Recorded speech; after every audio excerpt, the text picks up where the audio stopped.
दोस्तों, आपका बहुत बहुत स्वागत है आपके अपने YouTube चैनल विशेष टिप्स में। आशा करता हूँ आप सभी लोग स्वस्थ होंगे, व्यस्त होंगे, मस्त होंगे। आपको विदित है कि हमारी ये क्वेश्चन की जो सीरीज़ चल रही है, ये इसकी 4th क्लास है। 4th क्लास को कंटिन्यू रखते हुए आपका जो पहला क्वेश्चन है, ये भारतीय संविधान से संबंधित है। भारतीय संविधान से संबंधित ही सारी जो अभी तक ये वीडियो आई हैं, वो सभी भारतीय संविधान से संबंधित हैं। तो उसी क्रम में आगे बढ़ते हुए जो आज की क्लास का पहला क्वेश्चन है, वो पहला क्वेश्चन आप स्क्रीन पे देख पा रहे होंगे कि भारतीय संविधान के अनुच्छेद 19 में निम्नलिखित में से कौन सा अधिकार शामिल है। तो बताना है कि अनुच्छेद 19 में जो अधिकार है, उसमें कौन सा अधिकार शामिल है। इसमें कि संवैधानिक उपचारों का अधिकार है, नहीं। शोषण के विरुद्ध अधिकार है, नहीं। वाक और अभिव्यक्ति की स्वतंत्रता अधिकार है, ये बिल्कुल सही है। ये आपका आंसर बनेगा, क्योंकि जो अनुच्छेद 19 है, उसमें हमें बोलने की स्वतंत्रता है। उसमें बोलने की स्वतंत्रता के बारे में बताया गया है। जैसे कि कुछ डिटेल में बताया गया है कि अनुच्छेद 19 जो है वो मौलिक अधिकार है। मौलिक अधिकार में किस किस तरह के जो हमें अनुच्छेद मिले हुए हैं, इसमें प्रावधान दिए गए हैं, वो हैं। देखो, सबसे पहले क्या होता है, अनुच्छेद 19 का जो पहला पार्ट है, उसमें बताया गया है कि वाक और अभिव्यक्ति की स्वतंत्रता। आपको क्या बताया है कि बोलने की स्वतंत्रता है, अभिव्यक्ति की स्वतंत्रता है। फिर शांतिपूर्ण और बिना हथियार के आप इकट्ठा होने का अधिकार है आपको। और आप इकट्ठा होने के बाद संस्था या संघ बनाने का भी अधिकार है आपको।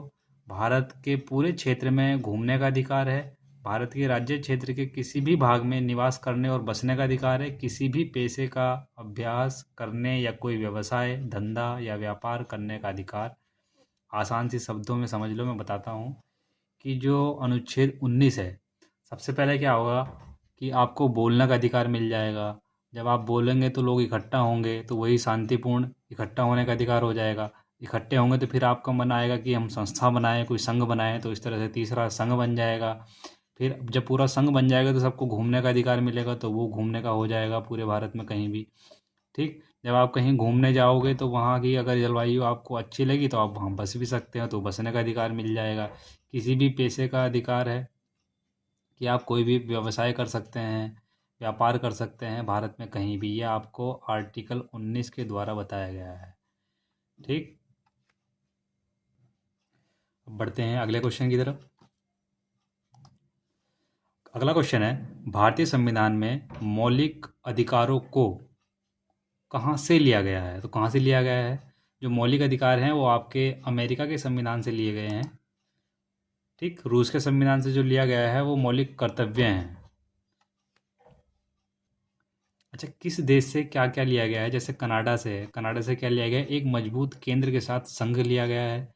अवशिष्ट शक्तियाँ केंद्र में निहित है, ये लिया गया है। आयरलैंड से राज्य नीति के निदेशक सिद्धांत लिए गए हैं। राज्यसभा के लिए सदस्यों का नामांकन लिया गया है। या राष्ट्रपति के चुनाव की जो पद्धति है वो कहाँ से ली गई है, वो भी आयरलैंड से ली गई है। जापान से क्या लिया गया है, विधि द्वारा स्थापित प्रक्रिया ली गई हैं। सोवियत संघ, रूस, यहाँ से मौलिक कर्तव्य है। प्रस्तावना में न्याय, जैसे सामाजिक, आर्थिक और राजनीतिक, ये लिया गया है। ब्रिटेन से संसदीय सरकार, न्याय का शासन, इसी तरह से कंटिन्यू है। अमेरिका। ठीक। अगले क्वेश्चन की तरफ बढ़ते हैं। निम्न में से कौन जीवन की सुरक्षा और व्यक्तिगत स्वतंत्रता के अंतर्गत दिए गए अधिकारों में से एक नहीं है। बताना है। तो कौन सा नहीं है। देखो, सार्वजनिक फांसी के खिलाफ अधिकार, ये भी आपकी जीवन की सुरक्षा का अधिकार है। सुनवाई का अधिकार बिल्कुल है। शीघ्र परीक्षण का अधिकार, ये भी है। मताधिकार, मताधिकार नहीं है। क्यों? क्योंकि मताधिकार जो है आपका एक संवैधानिक अधिकार है। संवैधानिक अधिकार है, जिसे आर्टिकल 326 में बताया गया है कि लोकसभा या विधान परिषद में जो आपकी वोटिंग करने का अधिकार है वो स्टार्टिंग में 21 वर्ष था। ठीक। कितना था? 21 वर्ष। जिसको घटा करके कौन से संविधान संशोधन हुआ आर्टिकल 326 में। आर्टिकल 326 में एक संविधान संशोधन हुआ, जिसका संविधान संशोधन का नाम है 61वां संविधान संशोधन 1988, जिसके द्वारा जो उम्र थी 21 वर्ष से घटाकर कितनी कर दी गई, 18 वर्ष कर दी गई। इसीलिए जो मताधिकार है वो आपका जीवन की सुरक्षा के लिए अधिकार नहीं है, बल्कि एक ये संवैधानिक अधिकार है मताधिकार। आशा करता हूँ आप बात को समझ पाए होंगे। तो मैंने जिक्र करा दो चीज़ों का, एक तो आर्टिकल 326 जो आपको ये बताता है कि लोकसभा हो या राज्य विधानसभा, उसमें जो वोटिंग का अधिकार है वो 18 वर्ष है। ठीक, पहले कितना था, 21 वर्ष, जिसकी उम्र घटाकर कितनी करेगी, 18 वर्ष। कौन से संविधान संशोधन से, 61वां संविधान संशोधन 1988। ठीक, अगले क्वेश्चन की तरफ बढ़ते हैं। अच्छा, समानता के अधिकार के अंतर्गत कितने अनुच्छेद आते हैं? अब समानता का अधिकार के अंतर्गत कितने अनुच्छेद आते हैं? अनुच्छेद आते हैं आपके समानता का अधिकार, जिसमें 14 आर्टिकल है, 15 आर्टिकल है, 16 आर्टिकल है, 17 है, 18 है। ये सब क्या हैं, आपके समानता के अधिकार हैं। तो कितने आर्टिकल हो गए, 5। एक एक आर्टिकल के बारे में बताता हूँ। देखो, आर्टिकल 14 में क्या है, आर्टिकल 14 में जो है आपका कानून के समान संरक्षण का अधिकार है, कानून के समक्ष संरक्षण का अधिकार है।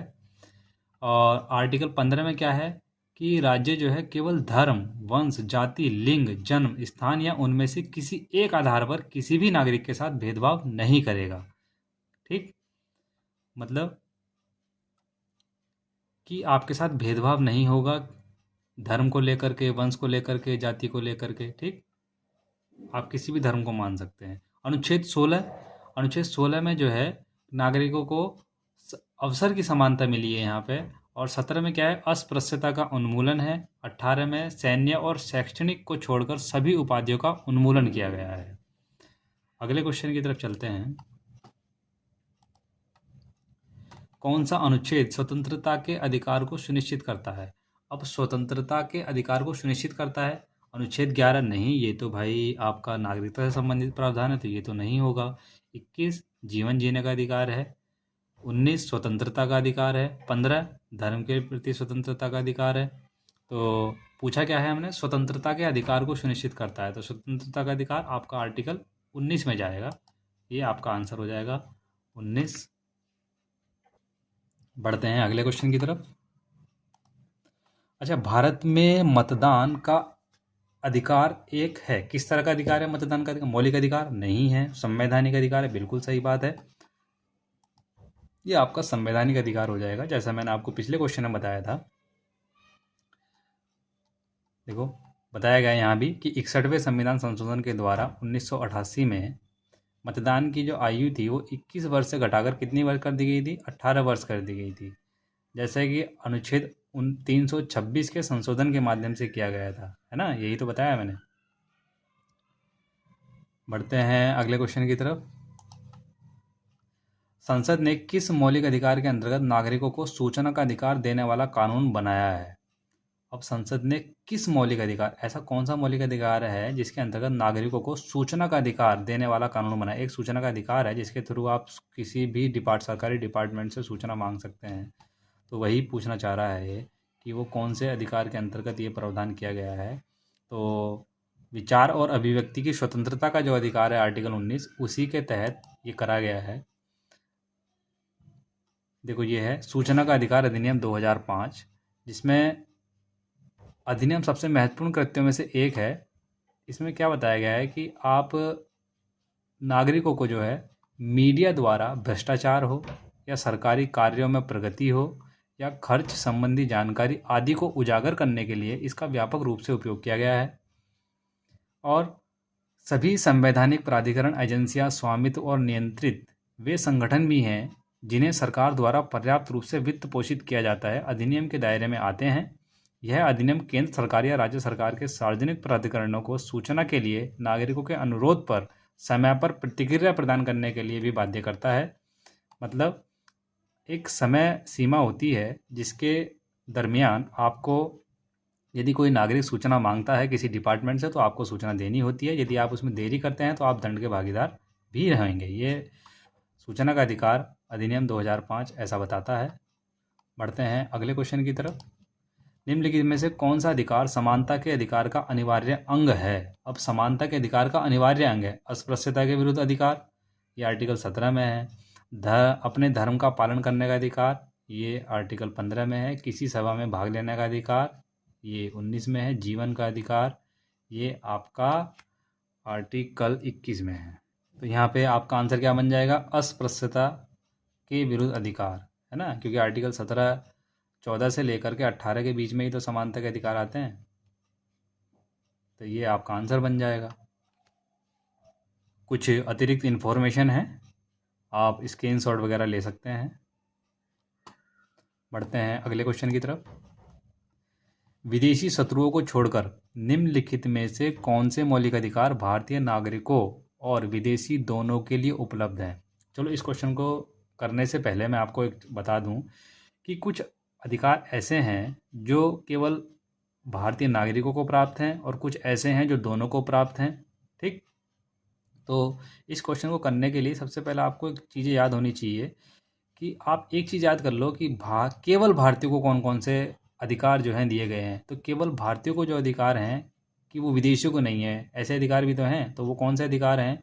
वो हैं अधिकार आपके आर्टिकल 15 में है, आर्टिकल 16 है, आर्टिकल 15, 16, 19, 29 और 30। ये 5 अनुच्छेद या आर्टिकल ऐसे हैं जो केवल भारतीयों को प्राप्त हैं। तो मैंने कौन कौन से बताए? 15, 16, 19, 29 और 30, है ना। यही अधिकार तो भारतीयों को प्राप्त हैं। अब उसने कहा, पूछा क्या है कि केवल यहाँ पे नागरिकों और विदेशी दोनों को प्राप्त हैं, भारतीय नागरिकों और विदेशी दोनों के लिए उपलब्ध हैं। तो दोनों का मतलब है कि वो जो मैंने बताए हैं अभी वो इनको नहीं होने चाहिए, है ना। तो जैसे इसमें आगे आर्टिकल 15, तो भाई ये तो 15 भी और 16 ये दोनों तो उन केवल किसको प्राप्त हैं? भारतीयों को। इसका मतलब ये भी आंसर नहीं बनेगा। 15 इसमें भी आ गया तो ये भी आंसर नहीं बनेगा। अच्छा, 15 इस वाले में नहीं है, देखो तीसरे में 15 भी नहीं है, 16 भी नहीं है, 19 भी नहीं है, 29 भी नहीं है और 30 भी नहीं है। इसका मतलब यही आपका आंसर है, ये आपका आंसर बन जाएगा। तो समझ पाए मेरी बात? कौन कौन से अधिकार ऐसे हैं जो केवल भारतीयों को प्राप्त हैं और कौन से अधिकार ऐसे हैं जो कि भारतीयों को भी प्राप्त हैं और विदेशी नागरिकों को भी प्राप्त हैं। ठीक है, इसमें अतिरिक्त इन्फॉर्मेशन है, देख सकते हैं। जैसे इसमें बताया गया है कि समानता का अधिकार है जो 14 से 18 में है, स्वतंत्रता का अधिकार 19 से 22 में है, शोषण के विरुद्ध अधिकार 23 से 24 में है, धर्म की स्वतंत्रता का अधिकार 25 से 28 में है, सांस्कृतिक और शैक्षिक अधिकार जो है वो 29 से 30 में है, और संवैधानिक उपचार का अधिकार आर्टिकल 32 में है।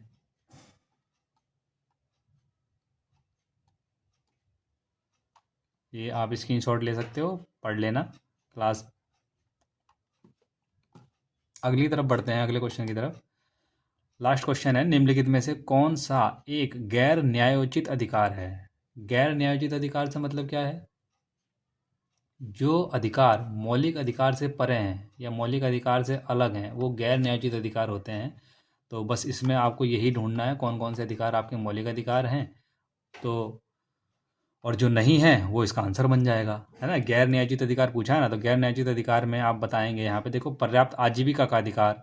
पर्याप्त आजीविका का अधिकार तो मौलिक अधिकार नहीं है ना। केवल आपको अवसर की समानता तो मिलती है आर्टिकल 16 में। अच्छा, शोषण के खिलाफ अधिकार ये तो है आपका मौलिक अधिकार है। आरोपी का अधिकार ये भी है, और जीवन और व्यक्तिगत स्वतंत्रता का अधिकार ये भी है। तो इसका मतलब कौन बचा?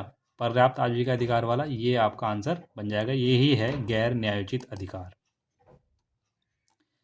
है ना। देखो, गैर न्यायोचित अधिकार को एक्सप्लेन किया गया है कि जिन अधिकारों को अदालत में चुनौती नहीं दी जा सकती है या उनके उल्लंघन के मामले में न्यायिक समीक्षा के तहत नहीं आ सकते हैं, उन्हें गैर न्याय संगत अधिकार कहा जाता है। दूसरे शब्दों में ऐसे भी बोल सकते हैं आप कि मौलिक अधिकार के दायरे से बाहर के सभी अधिकार गैर न्याय अधिकार हैं।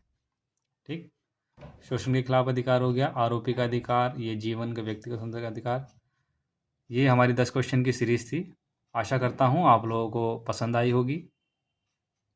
यदि वीडियो और क्वेश्चन आपको पसंद आए तो अपने दोस्तों में शेयर करें ताकि वीडियो अधिक से अधिक लोगों को मिल जाए, क्योंकि ये सभी ऐसे क्वेश्चन हैं जो टेक्स्ट बुक पर पेड हैं या पैसे देकर के ख़रीदनी पड़ती है।